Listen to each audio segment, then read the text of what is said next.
एक दिन गौतम बुद्ध अपने शिष्यों के साथ एकदम शांत बैठे हुए थे। उन्हें इस प्रकार बैठे हुए देख शिष्य चिंतित हुए कि कहीं वह अस्वस्थ तो नहीं है। एक शिष्य ने उनसे पूछा कि आज वह मौन क्यों बैठे हैं? क्या शिष्यों से कोई गलती हो गई है? इसी बीच एक अन्य शिष्य ने पूछा कि क्या वह अस्वस्थ है? पर बुद्ध मौन रहे। तभी कुछ दूर खड़ा व्यक्ति जोर से चिल्लाया, आज मुझे सभा में बैठने की अनुमति क्यों नहीं दी गई है? बुद्ध आंखें बंद करके ध्यान मग्न हो गए। वह व्यक्ति फिर से चिल्लाया, मुझे प्रवेश की अनुमति क्यों नहीं मिली? इसी बीच एक उदार शिष्य ने उसका पक्ष लेते हुए कहा कि उसे सभा में आने की अनुमति प्रदान की जाए। बुद्ध ने आंखें खोली और बोले, नहीं, वह अछूत है, उसे आज्ञा नहीं दी जा सकती। यह सुनकर शिष्यों को बड़ा आश्चर्य हुआ।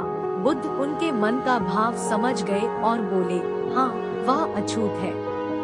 इस पर कई शिष्य बोले, हमारे आश्रम में जात पात का कोई भेद ही नहीं, फिर वह अछूत कैसे हो गया? तब बुद्ध ने समझाया, आज वह क्रोधित होकर आया है।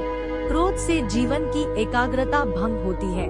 क्रोधी व्यक्ति प्राय मानसिक हिंसा कर बैठता है, इसलिए जब तक वह क्रोध में रहता है तब तक अछूत होता है। इसलिए उसे कुछ समय एकांत में खड़े रहना चाहिए।